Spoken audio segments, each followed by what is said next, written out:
महकमा ख़ज़ाना पंजाब और महकमा कानून पंजाब के आइंदा बजट पेश करने की तारीख पर इख्तिलाफ सामने आ गया। महकमा ख़ज़ाना पंजाब 12 जून जुमे को बजट पेश करना चाहता है। महकमा कानून की तजवीज़ है कि पंजाब असम्बली के मामूल के इजलास में ही बजट पेश किया जाए। मज़ीद जानेंगे डॉन न्यूज़ के नुमाइंदे मोहम्मद अदनान से। अदनान, क्या इत्तलात हैं? महकमा ख़ज़ाना पंजाब और महकमा कानून पंजाब के आइंदा पेश करने की तारीख पर इख्तिलाफ सामने आ गया है। महकमा ख़ज़ाना पंजाब 12 जून जुमे को बजट पेश करना चाहता है। महकमा कानून की तजवीज़ है कि पंजाब असम्बली के मामूल के इजलास में ही बजट पेश किया जाए। महकमा ख़ज़ाना पंजाब और महकमा कानून पंजाब के आइंदा पेश करने की तारीख पर इख्तिलाफ सामने आ गया है। महकमा ख़ज़ाना पंजाब 12 जून जुमे को बजट पेश करना चाहता है। महकमा कानून की तजवीज़ है कि पंजाब असम्बली के मामूल के इजलास में ही बजट पेश किया जाए।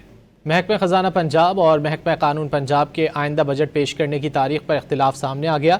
महकमा ख़ज़ाना पंजाब 12 जून जुमे को बजट पेश करना चाहता है। महकमा कानून की तजवीज़ है कि पंजाब असम्बली के मामूल के इजलास में ही बजट पेश किया जाए।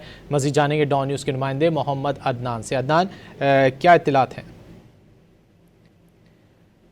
महकमा ख़ज़ाना पंजाब और महकमा कानून पंजाब के आइंदा पेश करने की तारीख पर इख्तिलाफ सामने आ गया है। महकमा ख़ज़ाना पंजाब 12 जून जुमे को बजट पेश करना चाहता है।